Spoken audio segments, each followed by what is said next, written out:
to the IFF TV podcast.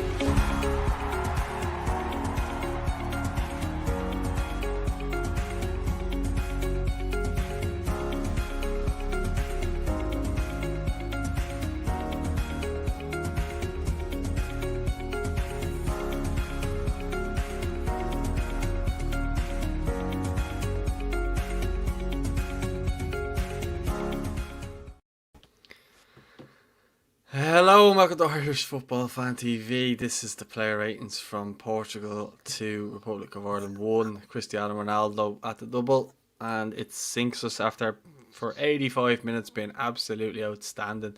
We're going to give our player ratings. I don't think the final score should really reflect badly on our players, but the lads, we're just obviously finished doing a watch long there. It might still say we're live on YouTube or not. We're live on this, so make sure you get your comments in and join in with us. I know there's a lot of people online that are very disappointed. A lot of people blaming the referee, and rightly so. But look, I mean, I'm thinking already just off the bat, like the first name we're going to go into, he probably had the best game of his career in Gavin Bazunu. Paul, let's start with you. In your opinion, Gavin Bazunu's overall performance, what rate would you give him out of 10? Well, Paul, I went for 8 for Gavin.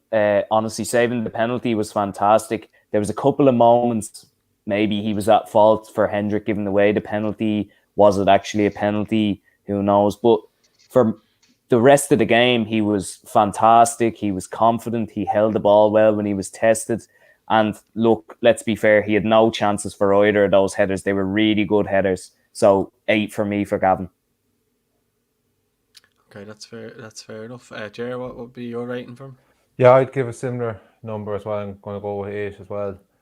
Bit of a shaky kind of start. I mentioned there's even one passage of play there where he kind of gave a pass to put Jeff Hendrick in a bit of trouble just for the pass that led to their penalty, but done very well, saved the penalty, looked very, very calm and composed and making other good saves as well, holding on to the ball. Even that free kick Ronaldo had when it was still 1-0 to us, not only did he just save it, but he pushed it out from distance, ruled out any chance of rebound. You know, for a young lad, he looks very, very calm and composed at this level. He's barely put a foot wrong for Ireland so far. Another fine, solid display. Like Paul said, don't think he can do anything about the 2 goals, 2 fine headers from Ronaldo. So also an 8 out of 10 for me.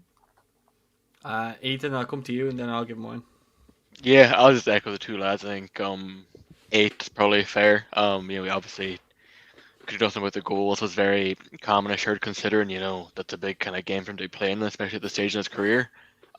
Probably feel a bit bad for Caoimhín Kelleher, who might be watching a long Ireland career kind of disappear in front of his eyes if Bazunu keeps saying like that. But yeah, that was a good night for him. Kind of like Richie Coyley, or not Richie Coyley, Dean Coyley. Dean Coyley, yeah. Yeah, sorry, Richie Coyley's a fighter. Dean Coyley and Shay Given. But I actually think that I'm going to give Bazunu a 9 because you look at, I know what Paul said there about the penalty, but you go from after that, I think he was absolutely outstanding after that. He makes the penalty save. Then obviously towards the end, he makes that save again. I think it was just before they scored. Ronaldo just scored. I don't know whether that was offside or not, but he made a great kind of come out with, saved it with his legs, and then he obviously saved that free kick as well. And I just think, calm on the ball after obviously that a penalty situation, but I think after that he just settled right in and he looked right comfortable at that level. I think he's going to have a huge career for us going forward. But I'm giving him a 9, and I'm not being like people who are just basing it off a result will probably go, oh, that's Rich giving him a 9. I don't care. Look, I'm going for a 9, but yous have given him, I suppose, an 8 or an 8.5, is it? 8. I think we all gave him an 8. I thought about 8.5, but I went 8. So overall, he probably gets an 8 then. But for me personally, I thought he got a 9. Then we'll run through the back 3 then, as we don't want this to take all day. So we know Darragh O'Shea went off early on and he done quite well, but we probably won't give him a rating just because he wasn't in the full game really. But Andrew Omobamidele came on, and we speak about debuts as well. He had a quiet game, I would say, but in terms of the opposition that we were playing against, that's probably a good thing. Again, Paul, I'll come to you first and get your kind of rating for him. Well, I think you can't fault the back line tonight. Even Darrow O'Shea, when he was on, they were brilliant. So I'm going to go for an 8 for Andrew as well, simply because when he had to do something, he'd done it as well as the other lads. And look, for a debut, it was pretty solid. So 8 for me. Okay, Jer. I'm going to also go for an 8 as well. I thought, like, for Patron in the deep end, for his international debut, come on to sub against a team full of star-studded attackers like Portugal. And I don't think he's played any football yet this season. I thought, look, calm, composed. Thought he made some really good interceptions, really good header. Never really kind of seemed to get found out or caught out at any particular moment. Done really, really well. He's another player I expect to have a big future ahead of him. So I'm giving him an 8 as well. Yeah, that's can't say it wrong with that, Ethan. I'll probably give him a 7.5, and that's not a knock on Andrew. It's because I think Gavin Bazunu did so well. I gave him an 8. I think 7.5 Andrew is very well. He came in, didn't look like he was overawed by the occasion. Was easily able to kind of contend and play at that level. But I think 7.5 is also fair. Yeah, I'm gonna give him an 8. I'm just gonna say I gave Bazunu a 9. I'm gonna give him an 8 just purely as Jerry said. He was thrown in at the deep end.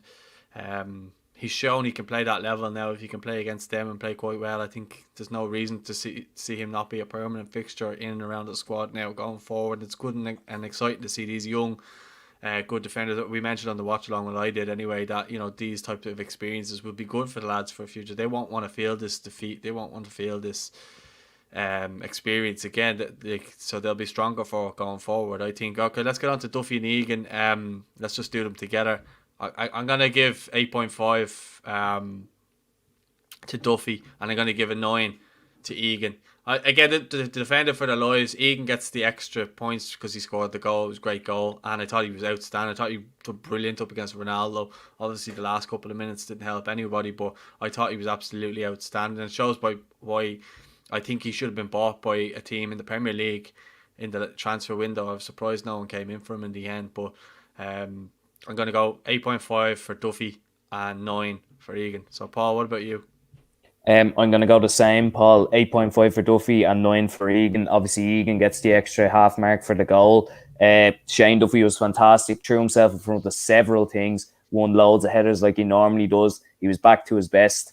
And John Egan, the goal, fantastic goal. Roy Keane-esque in the Champions League semi-final that time.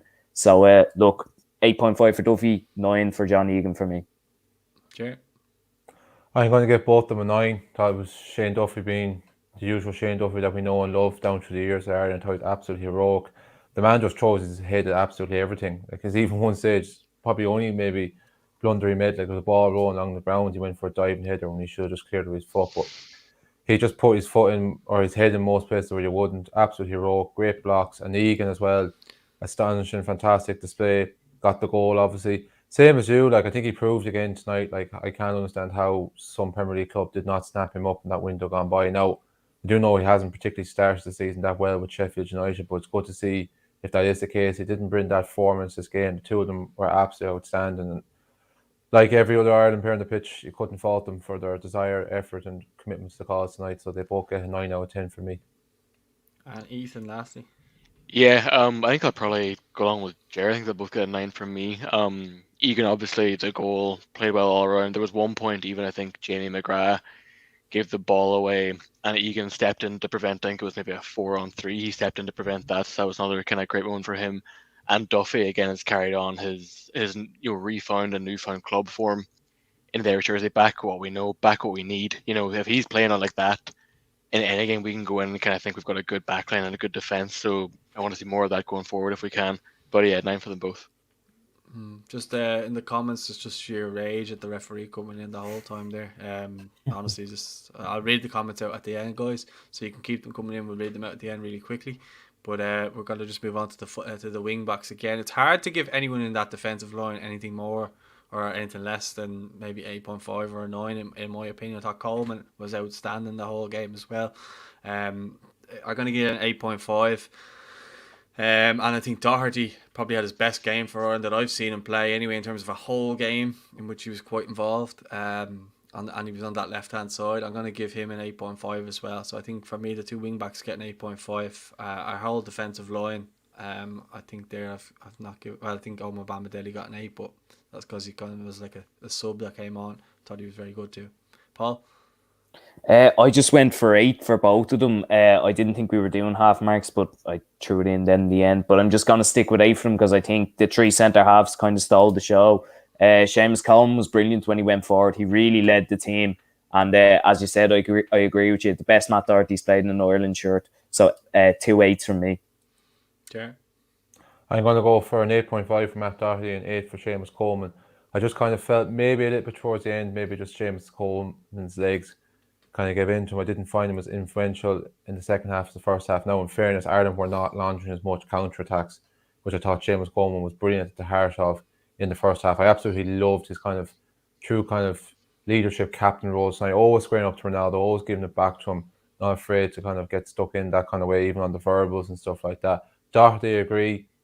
We've been crying out from this kind of form from Ireland that he can bring through that he had from his Wolves days. I know obviously he's struggling now club form at the moment with Spurs, but I thought he was absolutely outstanding. He was probably our first player to really kind of get into the game and get things going when we were struggling the first 10 minutes. He was brilliant down that left flank. A little bit out of position, you could say. I know he's played there before in the past, but absolutely astonishing. Hopefully the big thing is now with Mashi, he's one of our more talented players. We need him now to kick on and be more consistent there. But again, like the other counterparts in defence, absolutely outstanding. So 8 for Seamus Coleman and 8.5 for Matt Doherty.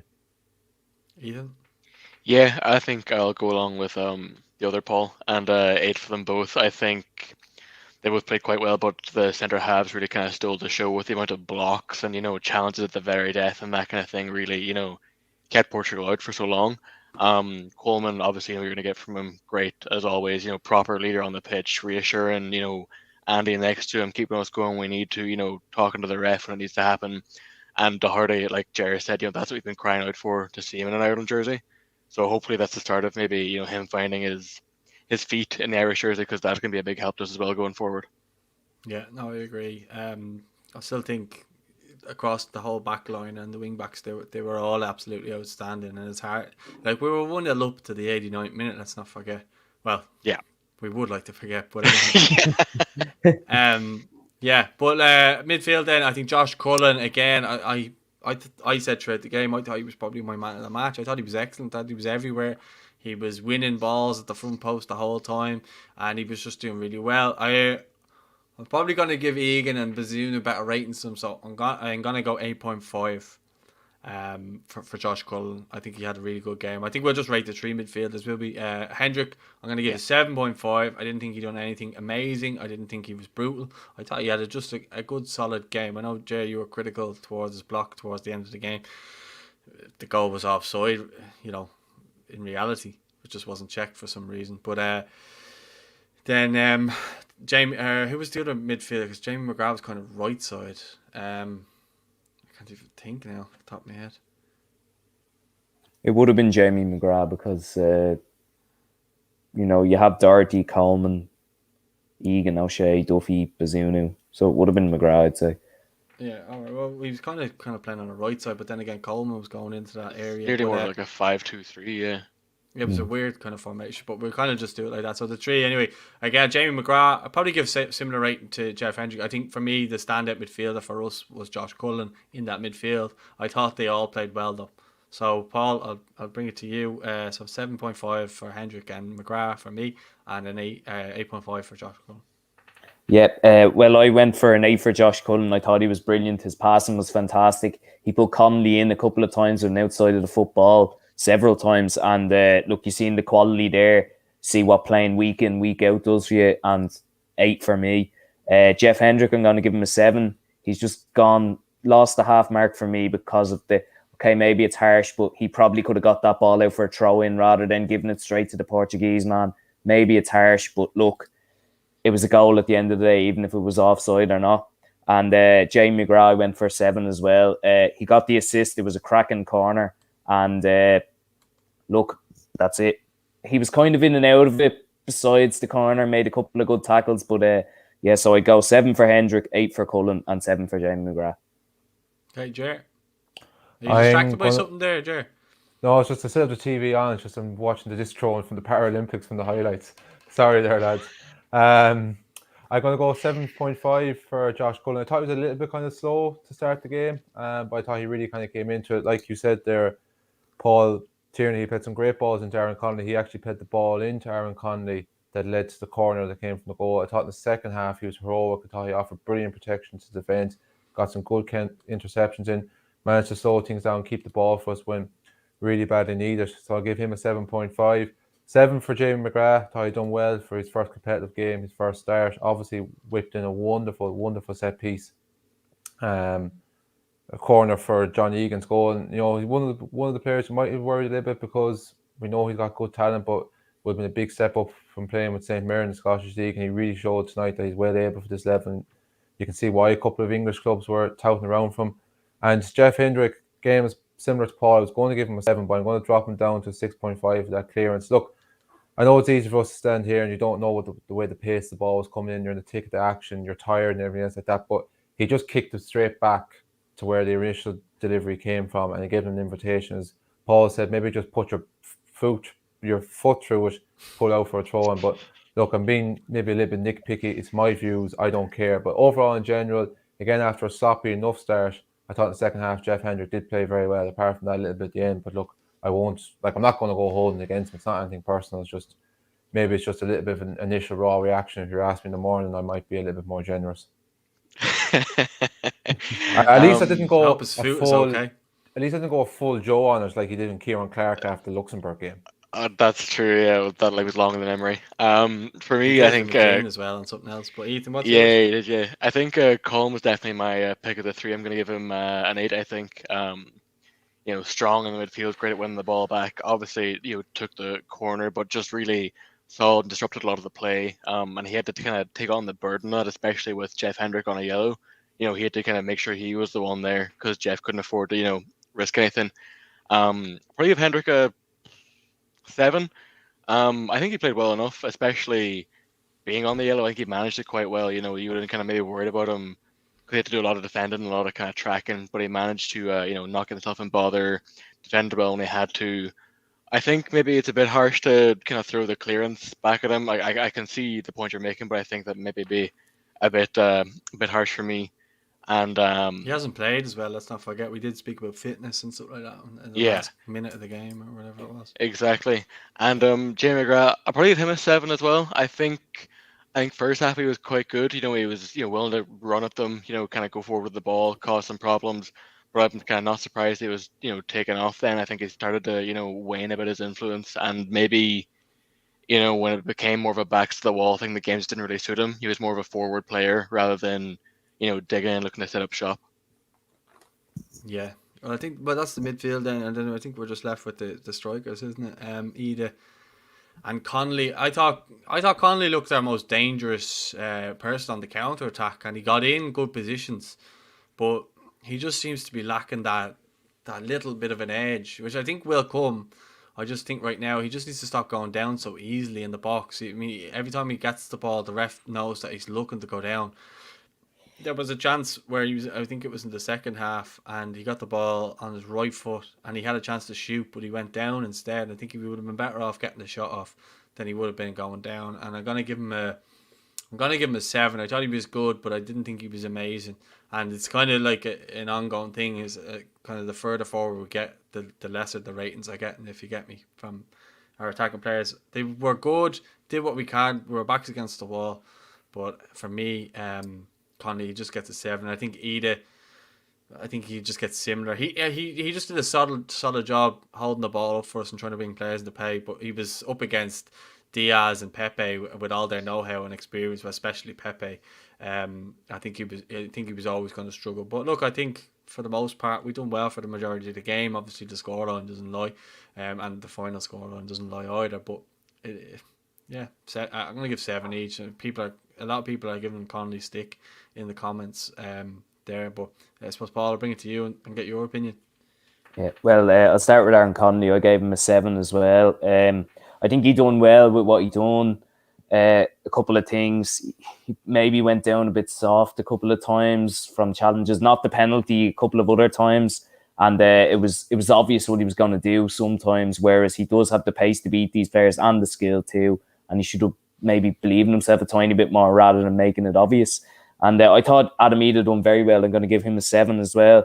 He done very well against Ruben Diaz, made him look, made him think about his challenges anyway, and he won the ball against him a lot of times and held it very well when we needed him to. So 7 for both the lads up top. Okay. I'm going to go for 6 for Aaron Conley. I do actually agree with your point that you're saying there, Paul. When we had then counter-attacks and had our chance first half, he did look the more likely, and he was the one that was running on to things more, and maybe it was going down his side of the pitch more. We did kind of seem to definitely cause Portugal defenders a couple of problems, but I agree with you. I just felt at times he was very, very predictable. Like, there was even a chance in the first half, I remember it was from a corner, and I can't remember, was it Doherty or EE can kind of lay it back to him, and he just kind of rushed at it and blazed it well over the bar where he could have taken a touch to kind of compose himself.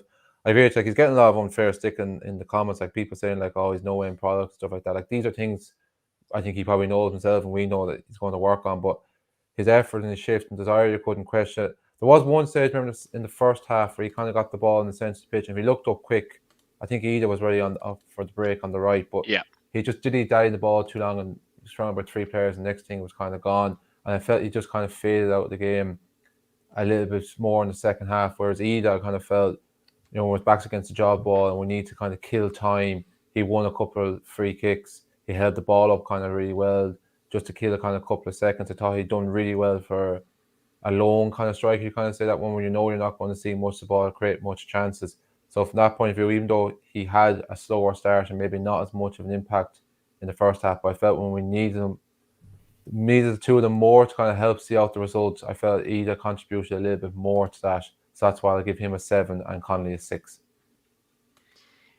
Okay. Yeah, I think I'll probably agree with Jer. I think Connolly, and I know he's in a bit of a stick in the comments, but on any of these ratings I've been on, I've been pretty, stern with strikers where, they can play well, but when they are fluffing chances and opportunities, that's what they're there to do. And, he provided a great outlet and he did cause some issues, but there were a few times he could have played, Ida in, or he made the wrong decision, kind of didn't think it through. The penalty, that he tried to kind of get Ida well to get up and, chase the cause and go again.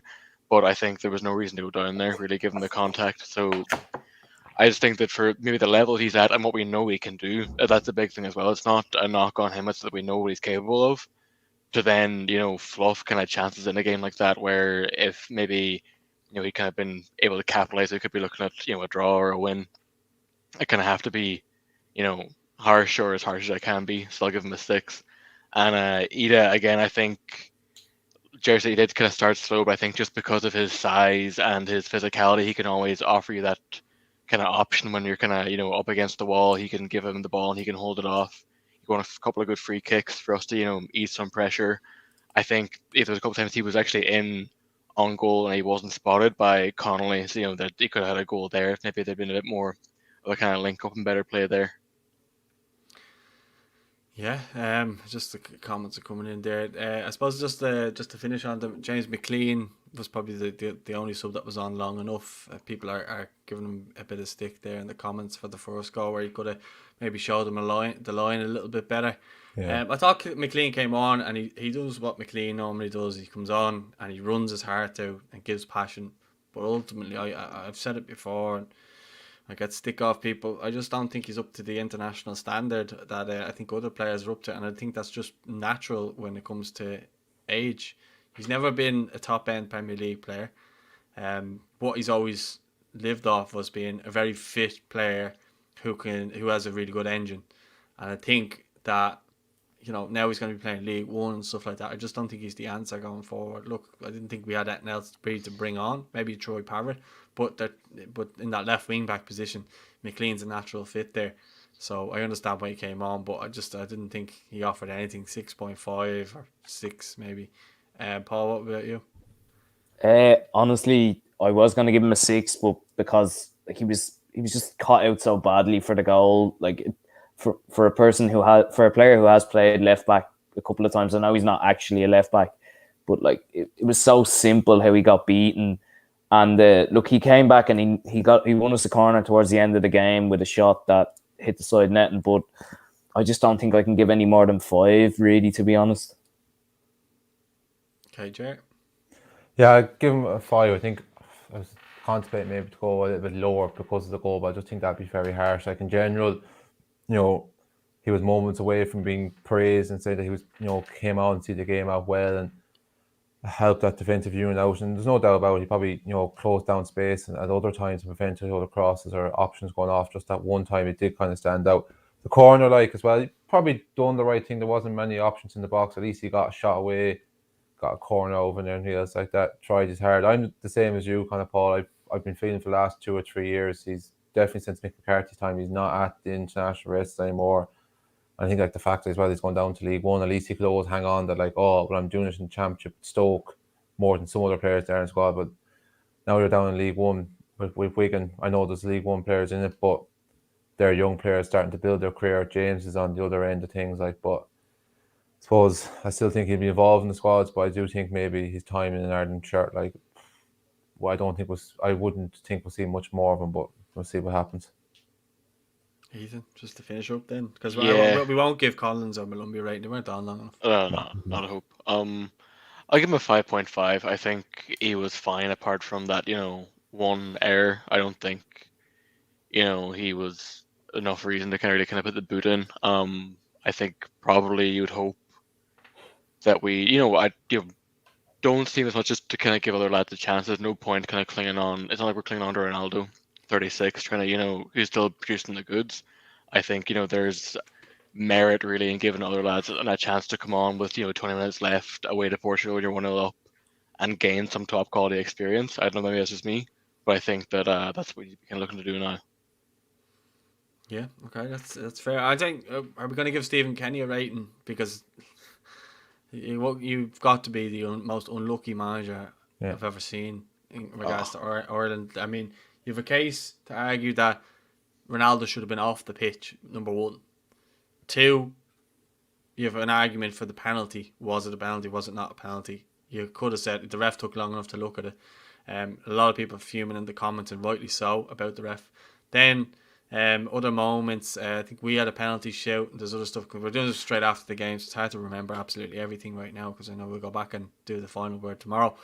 But so much stuff. I think he got everything spot on until the 89th minute. So how do you rate that in terms of, because you're ultimately judged on results? And for me, I'm going to give Stephen Kenny a rating of 8.5. And had we of maybe drawn or won the game, obviously he gets 10 if we win the game, I think. But if we had maybe drawn the game, he probably gets a 9. But the fact that we lost it, I think 8.5 is fair. I think he's just extremely, extremely unlucky. And the offside at the end, sorry, with the ref too. Yeah, Paul? I'm going to go for an 8. I think you look at the performance, he got the team right. They were brilliant out there to a man. Besides, maybe a couple of substitutions didn't really work out how he wanted, but they still put in everything. He got the team right. It's the best they've played under him, so 8 for me. Yeah, well, you can take substitutions in consideration, and they can make the rating higher or lower as well. I think he had to make one at the time, so I'm not going to be too harsh on that one. I think in terms of the substitutions, like, I think in general, maybe the only thing I might be slightly critical of, maybe at the end when we brought on Malumbi, could he have maybe brought on Conor Hourhan if we'd managed to win a free kick in a dangerous area at that time?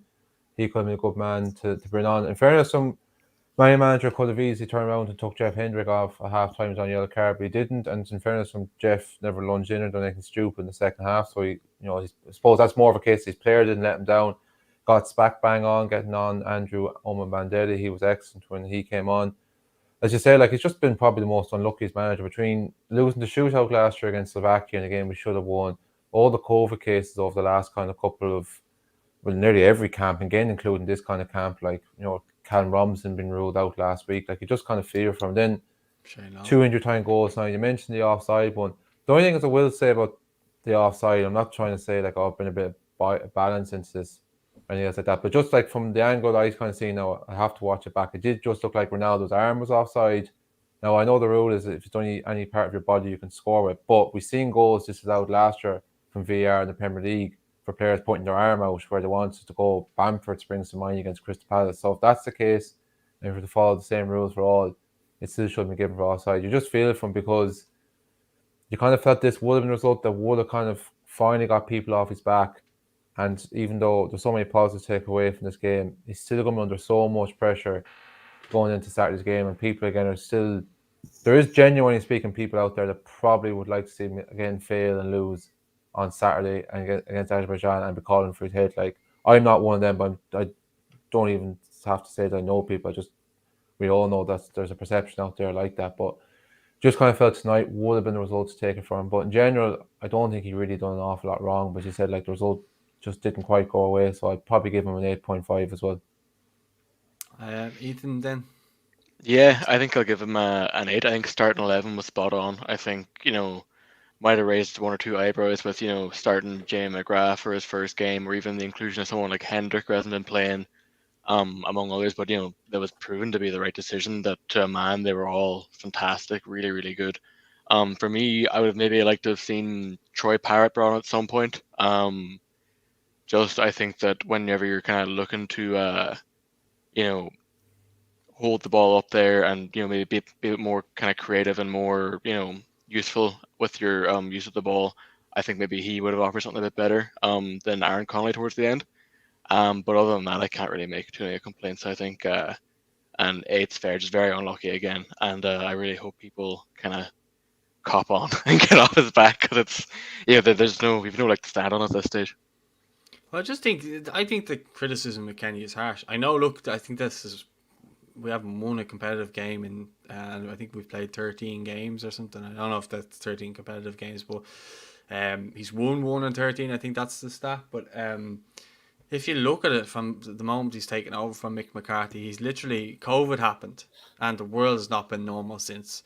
He's never managed in front of a home crowd, which he'll get to do this Saturday. Then you take into account every time we've gone into camp with players who've been in any sort of form or any sort of goal scoring form, have usually been taken away from him. And some of our better players as well. Jay, you spoke earlier on the watch along about that game where Matt Doherty had to go centre back, because I'm pretty sure that John Egan and a number of other players were ruled out of that Wales game, which There's a load of players ruled out that time, yeah.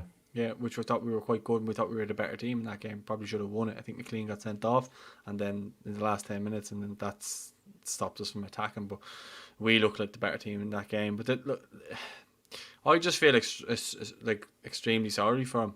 I look at tonight, I thought we were brilliant. Honestly, thought we were brilliant. It was the best Irish performance I've seen in a long, long time.